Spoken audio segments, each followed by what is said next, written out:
Doctor Baba Adhav यांना मी आपल्याला मार्गदर्शन करण्याची विनंती करतो. आजच्या आपल्या या परिषदेचे उद्घाटक आहेत. डॉक्टर बाबा आढाव आजच्या आपल्या या परिषदेचे उद्घाटक आहेत. मंडळी आता बोलत होती आणि मी पाहत होतो की माझा नंबर कधी लागतोय. वयामुळे नाही, मला असं एक वाटतं की मूळ प्रश्नावर बोललं जावं. ज्यांनी कोणी केलं आहे जसा ते मांडणं बरोबर आहे. आणि पुढं काय करायचं संकल्प करण्यासाठी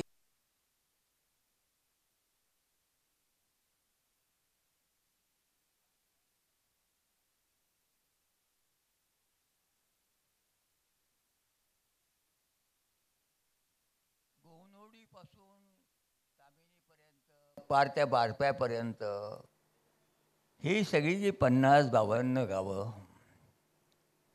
या वेळात त्या मंडळींनी ही गावं कधी सोडली, कुठं गेली. त्यातले काही जण हमाल झाले, माथाडी झाले. गोनोडीचा शिर्के पुण्याच्या मंडईत कामाला लागला. तामिनीचा मरे शनिवारी पेठेत राहतात आता. आणि मी पाहिलं की तुमच्या या गावापासून तिकडे बारप्यापर्यंत, गोनोडीपासून बारप्यापर्यंत ही जी 50-52 गावं, जायचा रस्ता नाही. कुठपर्यंत जायचं, परत नावेत बसायचं, त्याला बदला रस्ता तोडायचा, पलीकडे जांभळीला जायचं, निळीला जायचं. आणि शाळा काढलेली आहे म्हणतात. सगळं चित्र कसं आहे, निसर्ग सुंदर आहे, पण इथल्या माणसांचं जीवन, मी तुम्हाला या वयात हे सांगायला आलो आहे. माझा तुमचा संबंध म्हणजे आता हमाल असल्यामुळे याच्यामुळे, आणि धरणग्रस्त परिस्थितीचा मी सरचिटणीस. आणि मुळशीच्या गाजला काय तर सत्याग्रह गाजला आहे. मुळशी गाजली नाही, धरण गाजलं नाही, सत्याग्रह गाजला. सेनापती बापटांचं नावच असं सेनापती दिलं गेलं. पण त्या संघर्षात 2 पदर होते, मुख्य पदर. जमिनी कोणाच्या होत्या? खोतांच्या. राबत कोण होते त्या वेळेला? बाकीची कुळं, शेतकरी. टाटाने धरण बांधलं, पण कुणाच्या हातात पैसे पडले? ही माझी हमाल मंडळी किंवा सगळी मंडळी यांच्या वाट्याला काय लागलं? एक द्वंद्व निर्माण झालं होतं. आत्ताच्या लेखकांनी त्या द्वंद्वाचा किती विचार केला मला माहिती आहे, पण होरांच्या पुस्तकात तो नाही झाला. आता सुद्धा तुम्ही विचार करता, आज जमलेला आहात आणि बाहेर काय चाललंय, पेपरात काय चाललंय? आम्ही भारताचे नागरिक नाही आहोत. आमचा काय गुण आहे? जन्मठेच्या कायद्याला सुद्धा विश्वाची सजाय असते. आमच्या वाट्याला हे जे आलं, आमच्या नावावर जमिनी नव्हत्या म्हणून आम्हाला हाकललं, गेलं पोट भरायला. आणि आता टाटा म्हणतात तुझ्या या गावाशी संबंध नाही, नावाविषयी नाही, बोलायचं नाही, इथलं तुला पाणी मिळणार नाही, तुला लाईट मिळणार नाही, जंगलात तू जाऊ शकणार नाहीस. मधल्या पट्टीमध्ये ठीक आहे, आता तुमची मागणी आहे की आम्हाला गावठाण मिळावं. गावठाण मागणीसाठी बळ निर्माण करण्यासाठी परिषद बोलवली. मुद्द्यावर चालायचं म्हणून मी बोलतोय. मलाही मर्यादा आहेत. आणि आमच्याकडे लोक येतात. आता इथे विदर्भातला तो माझा मित्र आलाय, तिकड सगळीकडे धरणं खोदारी. हे धरण इंग्रजाच्या काळातलं, भाटघरचं. आणि हे त्यानंतर आपल्या पुणे जिल्ह्यात वाट्या जेवढी धरणं झाली, कोकणीपासून थेट अगदी इंदापूरच्या याच्यापर्यंत धरणं झाली. नर्मदा तिकडे मेळ्यातही भाटर राहिलं आहे, पाटणकर तिकडे पटकली आहे कोयनेच्या ह्याच्यात. मी आज आलो, मला बरं का वाटलं की मेधाताई, पाटणकर आणि मी एका व्यासपीठावर आलो.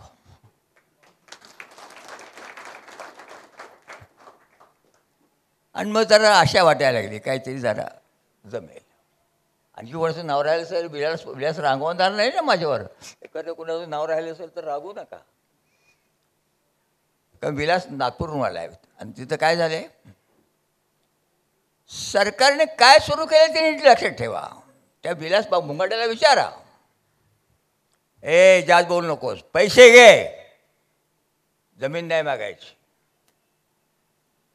काय सांगितलं यांना, पैसे घ्या, जमीन नाही मागायची.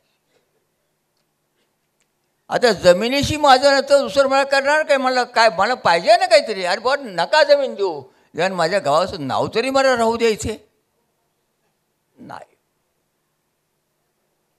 तुम्हाला गावठाण इथे बांधता येणार नाही, पाणी मिळणार नाही, वीज मिळणार नाही. या गावात आहे ठीक आहे, तुमचं देव आहे ना, त्याला हरकत जा, कमी निघून जा. स्वातंत्र्याच्या नंतर 75 वर्षानंतरची ही परिस्थिती, स्वातंत्र्याच्या अगोदर हा लढा झाला. होरा सगळ्यांनी पुस्तकं लिहिली आहेत, पण यातल्या अंतरपत्रांना त्यांना हात घालता आला नाही. त्यांची पिढी कदाचित जातीचा प्रश्न, इथला प्रश्न, अनेक प्रश्न आहेत. आमच्याकडे शाळा जिल्हा परिषदेकडे, आणि शिक्षणावर अट कोणती, इथं तुला नोकरी मिळेल पण बदली मागायची नाही. आणि बदली नाही मागायची मग बायको कशी मिळणार, तो प्रश्न आमचा नाही, तो प्रश्न आमचा नाही. बरोबर नाही का मी म्हणतो, माझं चुकत असेल तर मला सांगा की बाबा तुम्ही काहीतरी जास्त बोलताय. आणि शिक्षक काय म्हणतो, आहे मला जन्मठेप मिळाली आहे, इथून बदली होणार नाही, बाजाराच्या दिवशी भेटतील ते भेटतील. म्हणजे टाटा म्हणतात या, पण रुबाब करायचं कारण नाही. तुम्ही रुबाब आमचा चालेल, इथल्या पाण्याला हात नाही लावायचा. मी चालवतो ना, तुम्हाला नाव पाहिजे ना, मी तुम्हाला ते आधुनिक काय ते मिळेल त्याला त्याच्यात बसायला तर मिळतं. ते गावात पाणी असेल तर पण जाईल, चालेल. यार या गावातून त्या गावातून त्या गावाला कधी बंद पडलं तर यायचा करायला बघू. परंतु असल्या सुविधाशिवाय शाळा ते आपल्या ह्याच्यातला दवाखाना ह्याच्यातला याच्या पलीकडे तुम्ही जास्त नाही बघायचं. आले गावात या. प्रश्न असा आहे, तुम्हाला जर इथे गावठाण पाहिजे आहे, तुम्ही कोणता संकल्पाचं करणार आहात. त्यावेळेला त्यांनी सत्याग्रह केला, आज काय करणार आहात. त्याचा निर्णय झाला पाहिजे. आणि मी तुम्हाला एवढंच सांगायला आलोय, वयाची सबब मी करणार नाही, परंतु राज्य इंग्रजाचा असू द्यात, पंडित नेहरूंचा असू द्यात, शरद पवारचा असू द्यात, आणि कोणाचा असू द्यात, पण सत्यासाठी सत्याग्रह करण्याचा आमचा हक्क आम्ही डावलू देणार नाही. तुम्ही म्हणाल तर राजद्रोह आहे ना, तुरुंगात टाका. माझ्या साहित्यिक मित्रांनो, तुम्हाला मला सांगायचं आहे, लिहायला चांगले केलं, पण तुरुंगात जायची तयारी ठेवा. मी काय मागतोय, टाटाकडे नोकरी मागतोय, टाटा म्हणते शिपाई करतो, पण इथं राहायचं प्यायचं भानगड करू नको. म्हणजे हा मुलूक भारत मातेच्या पोटात असलेला टाटांचा हा आदेश आहे, टाटांची मालकी आहे. तेव्हा ठीक आहे, इतरांच्या बरोबर माझ्याजवळ वेळेचं बंधन आहे. आणि मला जायचं आहे थोडं एक कार्यक्रम संध्याकाळी नावाच्या एका मोठ्या राम नावाच्या त्याचा एक सत्कार माझ्या हस्ते महात्मा फुलेंच्या वाड्यात येते. आणि त्यांनी अट घातली आहे की बाबा येणार असतील तर मी सत्कार घेईन. आता काय करायचं. आता म्हणलं ठीक आहे, इकडे जाऊन येतो. तेव्हा तुम्हाला भेटला, आनंद झाला. तसं आम्ही हिंडलो गोंधळीपासून अगदी बारप्यापर्यंत. अगदी निळी ती गावं कधी कधी नावेतून जाऊन की 2 वेळा चक्र झाल्या. निसर्ग सहल छान झाला. गावाचं नाव सुद्धा निळी जांभळी. अरे वा, हे सगळं झालं. आणि आम्ही जे काम करतो धरणग्रस्त महाराष्ट्र राज्य धरण आणि प्रकल्पग्रस्त शेतकरी परिषद पुनर्वसन परिषदेचा मी सरचिटणीस आहे. अध्यक्ष पासलकर नावाचे माझे मित्र ते गेले, ते या भागात त्यांचं हे होतं, ते गेले. आता ही नवी मंडळी सगळे आहेत. भारत पाटणकर इकडे नेमेला ते बसल्यात. नवीन मुद्दे येत आहेत, पर्यावरणाचे मुद्दे आलेत, त्यातून अनेक प्रश्न निर्माण, म्हणजे असे बरेच आहेत. चळवळ पुढे गेली, तिला आशय आला. पण आता लक्षात असं आलं की आता आम्हालाच एक झालं पाहिजे. आणि जरा मैदानात ठेवायला गेलं आणि याला सुरुवात झाली. किती सामाजिक मुलगी मिळत नाही. पण आमचा बहुजन समाज ऋण काढून सण करणारा, सण करायचा ऋण काढा, सणाकरता काढ, लग्न थाटात.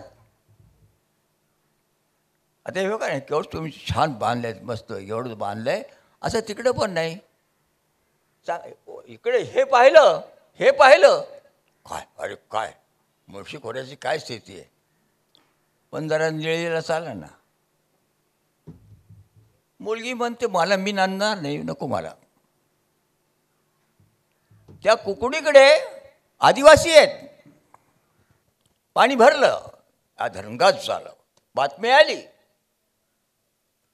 तिकडं ऊस लागला, सगळं झालं. गेलं पाणी सरकलं, खाली चाललं. आदिवासी बाईला हंडा घेऊन 4 किलोमीटर 5 किलोमीटर धरणाच्या कोरड्यात चालत यायचं आणि पाणी भरून माघारी जायचं. कोणती मुलगी नांदेल अशा परिस्थितीमध्ये? प्रश्न केवळ आर्थिक नाहीत, सामाजिक प्रश्नही निर्माण झालेत. तेव्हा हे मुद्दाम वाचवासाठी सांगतोय. त्या ही मंडळी आता मुळशीचं कसं आहे, इतरही धरण आहे, भाडगरही धरण आहे, उजनी पण आहे, भामा आस्केट पण झालेच, सगळं पूर्ण झालं आहे. कुकडीचं सगळं झालं आहे. मी कुकडीचं का सांगत होतो, तुम्हाला आश्चर्य वाटेल. कुकडीच्या धरणासाठी यशवंतरावजी चव्हाण होते, केंद्रीय गृहमंत्री होते, संरक्षण मंत्री. महाराष्ट्राचा अभिमान केवढा. ते येणार पण आणि त्यांच्या हस्ते सुरुवात होणारा कामाला. आम्ही अडवलं, आम्ही सांगितलं आमचं पुनर्वसन झालं पाहिजे, आमचं पुनर्वसन करा आणि मग काय करायचं ते करा, बाकी आमचा अनुभव आम्हाला काय सांगतोय. 15 दिवस खोऱ्यात आत हिंडून सगळीकडे लोकांना गोळा केलं. म्हटलं आय बाय म्हणायच्या काय करावं. आणि मी गमतीने बोलायचो, जरा मी थट्टेकर मनुष्य आहे. मी त्याला सांगायचो, कधी भाचीच्या लग्नामध्ये ओवाळणी केली का? मावळण ना, तू मावळण ना. खेड्यामध्ये आत्याला मावळण म्हणतात. काय ओवाळणी केली का भाचीच्या नवऱ्याला? हा तर केली ना. मग आडावला घोडायचा तुम्ही. ओवाळणी केली, समय दिली, ताट दिलं, सगळं केलं, पाणी लोटलं त्याच्या पायावर. आणि ती म्हणली राव लवकर. मुलीचं मामाने मुलीला घेऊन म्हणलं आहो त्याकडे उशीर झाला आहे. पण मी बहादरीन उभी राहिली. नाही जवा वाहून द्यावं काय का हो आता ताट नेलं, समय नेली, घागर नेलं, समद नेलं, आणि माझा मान कुठे? अरे मान नेलं तर मान दिला पाहिजे. लोक म्हणली तिथं बरोबर आहे. मला सांगायचं आहे, एक अशी बाई, गावकरी बाई घोडा अडवते. तुम्ही मंडळी सरकारचा घोडा कधी अडवणार?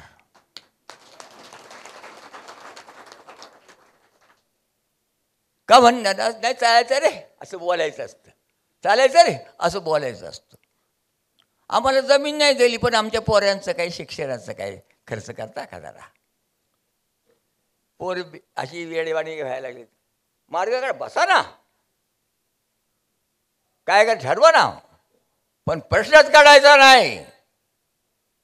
मोदींची दमदाटी, टाटांची दमदाटी. टाटा बोलत नाहीत, टाटा म्हणतात टाटा टाटा. ही परिस्थिती आहे. तेव्हा आम्ही तो कोकणीचे मी निघालो होतो, अडवलं. हे बघा डोळा गेला माझा. आता हे सांगणं बरं नाही. पोलिसांनी काढलं बाजूला, त्यांची गाडी पुढे गेली आणि कालवा झाला मोठा. सखूबाई जोरी नावाची त्यांची ते मगाच्या मावळीसारखीच बाई होती. आणि बाया माणसं फार आले म्हणून महिला पोलीस फार बंदोबस्ताला ठेवले होते. आणि बर्जीबो आपले पाठ मांडून अगदी सगळे बसलेले. तसे करता यशवंतराव चव्हाण शेजारी बसणार, हे म्हणणार, त्यांना कुकू लावणार, सुरुवात करणार. आणि सखूबाई जोरी धरणग्रस्त बाई त्या होमगार्ड असलेल्या बायांच्या शेतातमधून घुसून गेली आणि एकदम म्हणली, नाही करायचं. लोक बघायला लागले, आमचा संसार बुडवायचा आणि तुमचा घडवायचा आहे व्हय, नाही जमायचं. याने बघा, यांनी सांगितलं. बाईने जे पूजेचं ताट होतं उचललं आणि फेकलं. त्याचा फोटो आला छापून दुसऱ्या दिवशी. पण मला सांगायचं कोणतं, यशवंतराव चव्हाण मोठा मनुष्य. टोपी खाली पडली, टोपी उचलली, गाय घातली आणि म्हणले नाही करायचं, थांबा म्हणाले. उठले, पलीकडे गेले, म्हणाले माझा मी अपमान मानत नाही. ज्याचं पोट दुखतं तो मान. आणि महाराष्ट्रातल्या लोकांना यशवंत शंकरराव चव्हाण सांगतो, मी सांगतोय, यांच्यासाठी कायदा करा. अहो आपण त्यांचे सगळे बुडवतो, त्यांचं घडवलंही पाहिजे आपण. महाराष्ट्र राज्यामध्ये धरण आणि प्रकल्पग्रस्त पुनर्वसनाचा कायदा त्यातून आला. जर सखूबाईंनी ताट उधळून दिलं नसतं, घडलं असतं. तसं तुमच्या चळवळीमध्ये तुमच्यासाठी साधी मागणी आहे, आम्हाला अगदी साधी मागणी आहे की आम्हाला इथे जरा आमचं नाव राहील, आम्हाला जरा हे करू द्या. तुम्ही म्हणता लाईट देणार नाही, पाणी घेऊ देणार नाही, इथे येऊ देणार नाही, तुमच्या गाड्यात. अरे वा, एस टी चालते जायला. तामिळच्या घाटातून अपघात जरी झाला तरी एस टी जाऊ शकते, कारण महाडला जवळचा रस्ता. उद्या मुंबईला जायला दुसरा रस्ता नसेल तर हाच रस्ता उद्या मोठा होईल. ते सगळं चालेल, पण आमचा काहीच विचार करणार नाही तुम्ही. मग स्वातंत्र्य कसलं तर जाऊ द्या. माझा मुद्दा तुमच्या पुढे मी पोचता केला आहे. हा जुना प्रश्न आहे, हे मला माहीत आहे. उगाच आशयाला फार लावतो असं नको बोल. आम्ही सरकारबरोबर बोलायला तयार आहोत. तुम्ही म्हणजे तुम्ही म्हणजे तुमच्या होते, आम्ही बोला म्हणजे आम्ही तुम्हीच बोलू ना. बोला ना. टाटा हुशार. 100 वर्ष पूर्ण झाली, परस्पर जिल्हा परिषदेमध्ये करार झाला, काय झालं काही कळलं नाही. आता सुद्धा नवे अदानी आणि अंबानी येत आहेत. काय विकास पाहिजे ना. टाटाने जे विकासाचं मॉडेल काढलंय ना, तसंच आता सुरू आहे. आता पर्यावरणाचं आलंय. ती पर्यावरण मंडळात ह्यांनी लावून धरलं. नर्मदेची पर्यावरणाचं काय संबंध आहे, सगळं हे बिघडून जाईल. लावून धरलं, चाललंय. आणि काढलं पाहिजे. तुम्ही ते काय म्हणतात, देशात पूर्ण तरुणांना नोकऱ्या पाहिजेत ना, मग उद्योग आले पाहिजेत. अहो नांद्या मराठीत म्हण आहे, चुक्याला नवण्याचा नांद्या ह्याला पळवायचा. असला का उद्योग करायचा. पर्यावरणाचे प्रश्न तुम्ही पुनर्वसन नीटपणे केलात का. आता बघा भामा, एक तुम्हाला उदाहरण, वेळ किती मला माहीत आहे, पण भामा असं तुम्हाला उदाहरण सांगतो. कलेक्टरनी मला लिहून दिलं की भामा आसखेडच्या धरणग्रस्तांचा प्रश्न सुटल्याशिवाय शेवटचा पाईप टाकला जाणार नाही आणि पुण्याकडे पाणी जाणार नाही. कलेक्टर गेला निघून, कागद माझ्या हातात. आणि अजित पवार मला म्हणतात जमीन कुठली द्यायची, जमीन तुम्ही मागता. म्हणलं मग पैसा मागायचा, आम्हाला काय करायचं, कुठून द्यायची. कॉम्रेड दत्ता देशमुखांनी दिलेलं उत्तर लक्षात. तो येते इतिहास करणारी मंडळी त्यांना मला सांगायचं आहे, अरे बाबांनो हे जरा येऊ द्या ना पेपरात. सह्याद्रीवर मीटिंग बसली, कुकडीचं झाल्यानंतर सह्याद्रीवर वसंतराव नाईक आले युरोपातून. ते चुलट ओढायचे, सिगरेट नाही.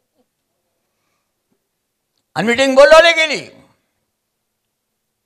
अशोक सगळी मंडळी सगळी सह्याद्रीवर मीटिंग जोरात भरली. वसंतराव नाईक माझ्याकडे बघून, माझ्याकडे मी तरुण होतो, माझ्याकडे बघून म्हणाले, अरे काय उड्या मारतोस, शेताला पाणी पाहिजे, धंड पाहिजे तर नको, काय काय करतोस, कुठली जमीन आणायची, जमीन काय रबर आहे काय ताणायला. एकदम जरा माझ्यावर जरा रागावले. एस एम जोशी, मोठी मोठी मंडळी सगळ्याशी बसलेली शेजारी. जरा थोडं असं जातं. एस एमला विचारलं, सांगा जमीन कुठली आणायची. एस एम लागले बोलायला. आणि कॉम्रेड दत्ता देशमुख म्हणाले, आमचे अध्यक्ष होते ते म्हणाले, सांगू का मी तुम्हाला, विचारू का, तुम्ही शेतकरी आहात ना, मी पण शेतकरी आहे. वसंतराव नाईकांत ते म्हणाले, तुम्ही शेती करते पण मी करतो म्हणाले. द्राक्षाची शेती त्यांनी आणली पहिल्या संगमनेर तालुक्यात. म्हणाले वसंतराव म्हणाले, मला म्हणाले, नाईक साहेब का हो, जिरायती जमिनीचं आणि बागायती जमिनीचं प्रमाण एकमेकात काय आहे. जी जमीन आज कोरडवाहू आहे ही बारमाही पिकाची झाली, किती पट बदललं. नाईकगड उठले, इकडे इकडे बघायला लागले. म्हणाले राज्यात वेगळ्या वेगळ्या ठिकाणी वेगवेगळं आहे. ते असू द्या ना, इथलं सांगा म्हणाले. मग लक्षात आलं की 4 एकर कोरडवाहू बरोबर 1 एकर बाग आहे. आणि मग आमचे अध्यक्ष म्हणाले, तुम्ही पाणी देणार, त्याची जमीन आज कोरडवाहू आहे, ही कोरडवाहू जमीन बागायची झाल्यानंतर किती पट वाढलं. त्याला सांगा, तुला पाणी पाहिजे असेल तर गरीब भावासाठी जमीन दे. 76 सालचा कायदा झाला. आज देशामध्ये कुठेही नाही, आणि तो फक्त धरणासाठी नाही झाला, तर उरणकडच्या औद्योगिक वसाहतीसाठी सुद्धा तो कायदा झाला. आज पर्यावरणवाद्यांना सुद्धा आम्ही हेच सांगतो, जरा हे सगळं जरा ते बघतात, बघत नाही सध्या, मी त्यांची दोष नाही सांगणार, चाललंय. तेव्हा आता हा नियम आहे, पाणी दिल्यानंतर बदलत आहे ना. इंदापुरातल्या लोकांना पटणडोळात नेलं का, पाणी दिलंच, जमीन जिरायची बागायत झाली. परंतु अडचण अशी झाली, आता बघा तुम्हाला काय सांगू, सरकारी खातं काढलं पण खात्याला मंत्रीच मिळत नाही. आमच्या कामगार खात्याची दैना अशीच. आमचे मंचरचे काय त्यांचं नाव, शरद पवारांचे सहकारी होते, आता ते याच्यात गेले, ते हां दिलीप वळसे पाटील, त्यांना कामगार मंत्रीपद दिलं. रुसून बसले, म्हणले मला हे खातं नको. हे तुम्हाला इतिहास माहिती आहे. आमच्या खात्याचं तेच झालं. तेव्हा हे सगळा इतिहास एवढ्यासाठी सांगतोय, चांगली गोष्ट आहे की मुळशी सत्याग्रहाचं तुम्ही 100 करता. सैन्यबद्धींचा वगैरे आहे, सगळं आहे. सत्याग्रहाची भाषा केलेली आहे तिकडे, आज हे करावी लागेल. आणि तो केवळ तुमच्यापुरताच नाही, मला ते आज तुमच्याकडे मी आलो आहे, तो वेगळ्या कारणासाठी आलो आहे. येत्या 26 आहे तर मला कळलं की मिरजा येणार आहेत, बाटणकर येणार आहेत, सगळी म्हणजे धरणाजी गुरु येणार आहेत, आमचं येणार आहेत. या 26 तारखेला भारतीय संविधानाला 75 वर्ष पूर्वी होतील. भारतीय घटना बाबासाहेबांनी लिहिली. बाबासाहेबांनी म्हणतो राग येतो, काय कोणाला राग येतो. आणि 30 तारखेला महात्मा गांधीवर जी गोळी घालली डॉक्टर गोडसेने, त्या 30 तारीख येते. आपण पंचांगात तिथी काढतो, शनी आडवा येतो का मंगळ आडवा येतो का बघतो. आमच्या स्वराजकीय कुंटाले असतात, आम्ही बघतो की 26 जानेवारी 30 जानेवारी. वेदातही तुमचं सगळ्यांना मी विनंती करतोय, आम्ही ठरवलं की 26 तारखेला हे सरकार घटना पाळत नाही. आमचा प्रश्न काय, ते सरळ सांगतात बोलायचं नाही, पेपरवाल्याचे नाही बोलणार, काय बोलायचं कारण नाही. अरे स्वातंत्र्याचं हे आहे ना, त्यानंतर बोलायला सांगा. स्वातंत्र्याचा दिवस आहेत ना. आली निवडणूक, लाडक्या बहिणी पुढं आल्या, झालं. आता सगळंच काम लाडकं होऊन बसलं. आता हसलात तुम्ही, उद्या टाटाय म्हणेल गडबड करताय, यारे का बसा, ते काय ते बाबा डाऊन ते घेऊन बसाय. इकडे या, निवडणुकीत केले ते तसं करू नका. आता आम्ही ठरवलंय 26 तारखेला सांगायचं आहे की मोदी तुम्ही असा, फडणवीस तुम्ही असा, सत्ता तुम्हाला मिळाली आहे पण मनमानी नाही, घटनेप्रमाणे राज्य चाललं पाहिजे. आणि या घटनेला तोंडाने हो म्हणायचं. तुमच्याच भाषेत सांगायचं म्हणजे बहिणीचा पगार लग्नाचा, आपली पोरगी, आपल्याला वाटतं जमून जावं, नातं आपलं दुरुस्त होईल. आता बहीण बघती की हुशार असतो पोराचं, मग म्हणायचं आता जाऊन दे, आता एवढी नागरपंचमी झाली ना, मग जरा पुढे येते मी तिकडे तुझ्याशी बोलायला. संक्रांत जाते, सगळे जाते, सगळं होतं, निरस लग्न होतं. आज सरकार आमच्याशी तो खेळ करतंय, तो खेळ करते, हेलपाटे घालायला लावतंय, आम्हाला मजबूर बनवतंय, पैसे येऊन लाडकी बहीण. अरे वा, मी माझ्या कामगारांच्यात गेलो, महिलांच्यात, बाई म्हणाली काय नका सांगू, 5 वर्षाच्या पुढच्या बाईला लाडकी बहीण म्हणतच नाही, ती तेव्हाच मरून जाती. बाबा तुम्ही नका गप बसू, पेन्शनचं बोला त्यांना म्हणावं मला पेन्शन नाही, म्हातारपणी नको, लाडक्या बहिणीचं कधीतरी नको, तसं आम्हाला पेन्शन पाहिजे, पेन्शन पाहिजे आणि मला हक पाहिजे. मला म्हणते बोला, आणि बाकीची मंडळी घाईत उरका उरका, जसं आपल्या लग्नात असं ना, मुलाचा मामा निघून मुलं घेऊन, तशी बाकीचे आपले घाईवाले लोक फार झाले. मग अशी माझी गोष्ट सांगायची आहे. भामा आसखेडच्या धरणाची मिटिंग घेतली, कलेक्टर आले आणि आता त्यांनी वरती आम्हाला दोघांनाच बसवलं आणि बाकीचे लोक यायचे. एक आला ते तो हार घालायला लागला, मला म्हणतात बघा हातात काय आहे, सोनं किती आहे, सोनं किती आहे बघा. आता मग असे एक जण माझ्याकडे आला होता, तो असाच हातात कडिका होती. गाड्या किती लागल्यात म्हणले, मोटरसायकल किती लागल्यात. मला कळलं, माझीच ते बोलले. मी सभेत विचारलं काय रे बाबा नो, हे सोनं कायचं काय रे. ते म्हणले आम्हाला उत्तर द्यायचंय. काय, अहो दादा धरणाचं काम चालले, 20 वर्ष झाले चालले, आमची काय हालात आहे. इथं रानात आम्ही राहतो, जनावरं सांभाळतो, दूध काढतोय आणि ते पोस्त करतोय, म्हणून मोटरसायकल घेतली. आणि हे दाखवलं म्हणजे जरा थोडं जरा आधार मिळतो, पत वाढती म्हणून. तर आहे काय म्हणले, पण कलेक्टरचं लक्ष कोणाकडं, हाताकडं. कासाराचं लक्ष बाईच्या हाताकडं, बांगड्याकडं. तसे यांचं लक्ष त्याच्याकडे. त्यांना किती मिळू द्यात, तर जाऊ द्या. मला जायचं संध्याकाळी, काय काम कोणतं हेच आहे बघा, की 26 तारखेला काय करायचं. आम्ही ठरवले, लोकांना सांगतो आम्ही 26 तारखेला सांगा राज्य भारतीय घटनेप्रमाणे चाललं पाहिजे. तुम्हालाही मला विचारायचं आहे, भारतीय घटनेप्रमाणे राज्य चालायचं आहे का भटजीच्या हातातल्या पंचांगाप्रमाणे चालायचं आहे? सांगा ना, बोला ना जरा. राज्यघटना का? पूर्वी राजा होता, आता आम्हाला मताचा अधिकार मिळाला आहे. कोण राज्यावर राहणार ते आम्ही ठरवणार. तो कारभार कसा करणार त्याला आम्ही मान्यता देणार. मग तर नाही दिला 5 वर्षाकरता. प्रत्येक गोष्ट आम्हाला कळली पाहिजे. तिजोरीत पैसे येतोय कुठून? अरे कुठून पैसे दिले तुम्ही? 40 लोकांना घेऊन गेला तिकडं पळून, एकेकाला 50-50 कोटी रुपये दिले. कुठले पैसे आणलेत? कुठून आणलेत?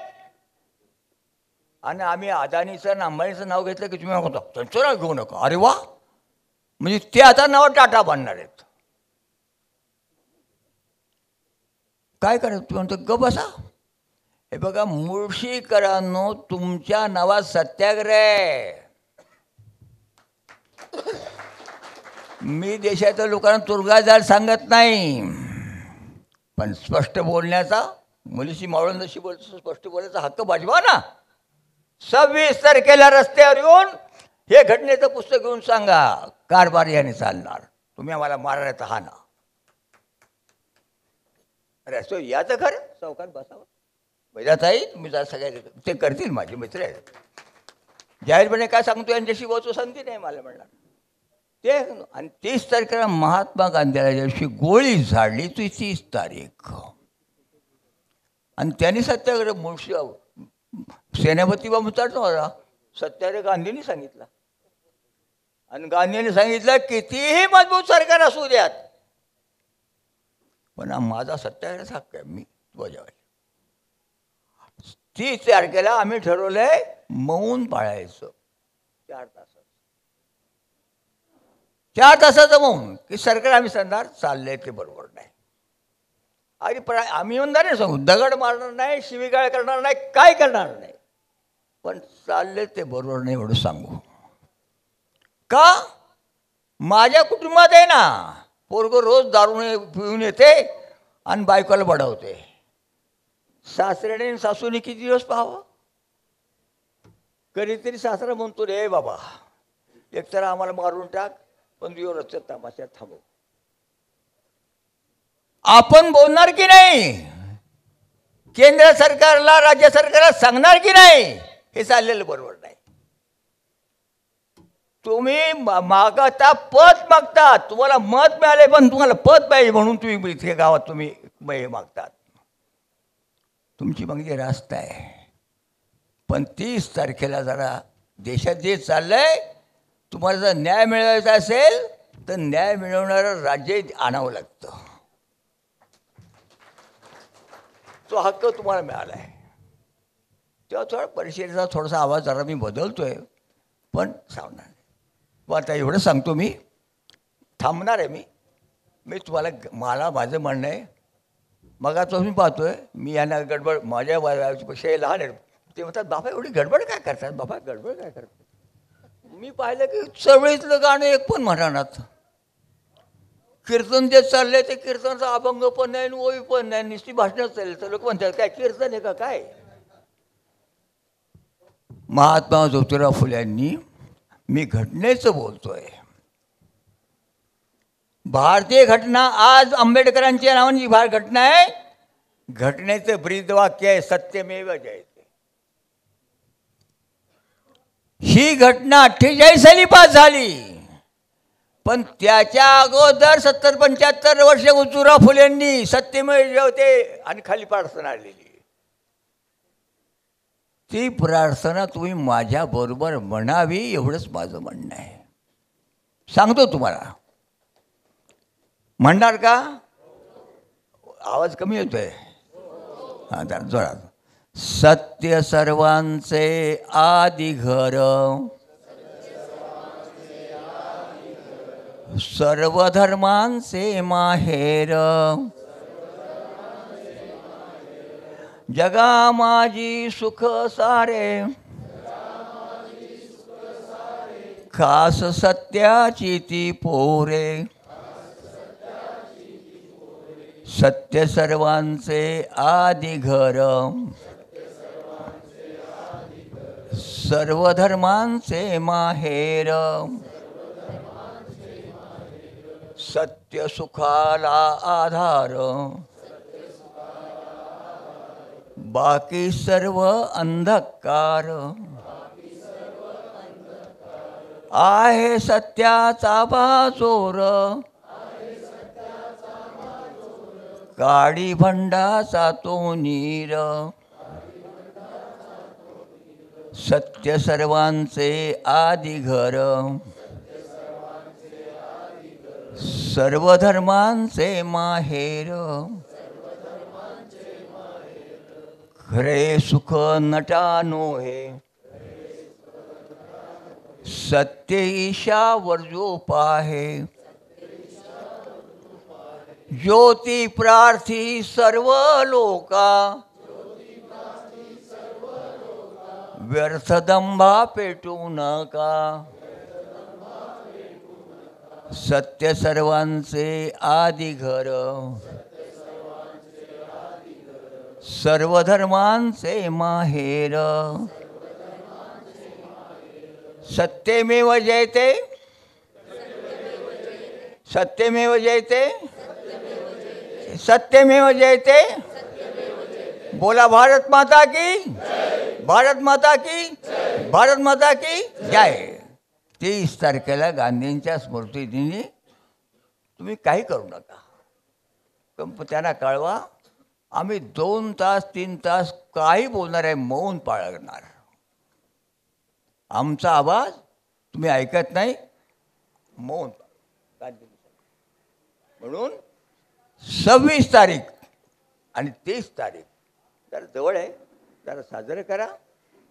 कारण केवळ मुळशीचा लढा मुळशी म्हणून नाही चालणार, काही काळ चालेल.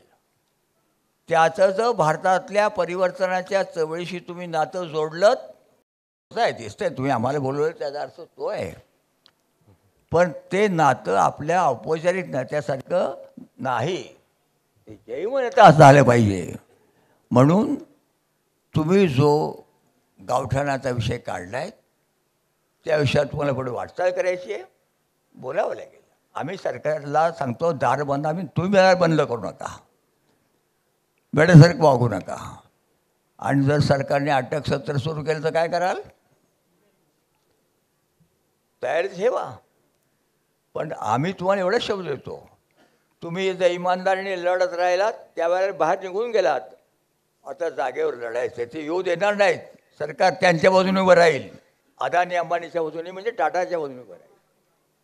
अशा वेळेला काय करायचं? आम्ही बोलू, तुमच्याशी बोलून ठरवू, आपण सगळेजण म्हणून ठरवू. परंतु या दिशेत आम्हाला मत मिळालं आहे, पण इज्जत आणि पद मिळालेली नाही आहे. आमचं जर गावठाण तयार झालं तर आमची पत वाढेल, इज्जत वाढेल, आणि तो आमचा मूलभूत हक्क आहे, तो बजावल्याशिवाय आम्ही राहणार नाही. त्यासाठी जवळचा सत्याग्रह करू असा निर्धाराच्या सभेत तुम्ही करा. तुमचं काम आहे, लोकशाही आहे, तुम्ही वेगळ्या माणसाने विचार करू शकता.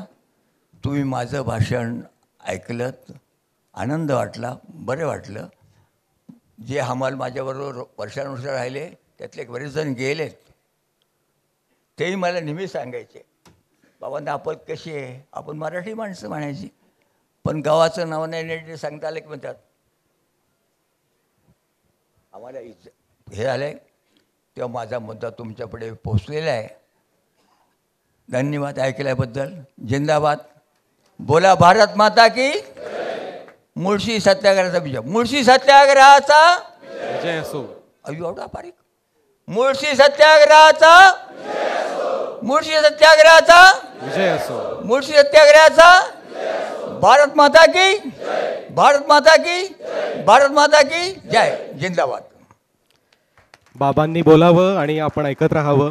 बाबा हे खरं तर चालतं बोलतं विद्यापीठच आहे. बाबा खूप खूप धन्यवाद. सत्य असत्यासी मन केले ग्वाही, मानियले नाही बहुमता, हेच बाबांचं जीवनसूत्र आजवर राहिलेलं आहे. पुन्हा एकदा मी आपल्या सर्वांच्या वतीनं एकदा जोरदार टाळ्या आपण वाजूया डॉक्टर बाबा आढाव यांच्यासाठी.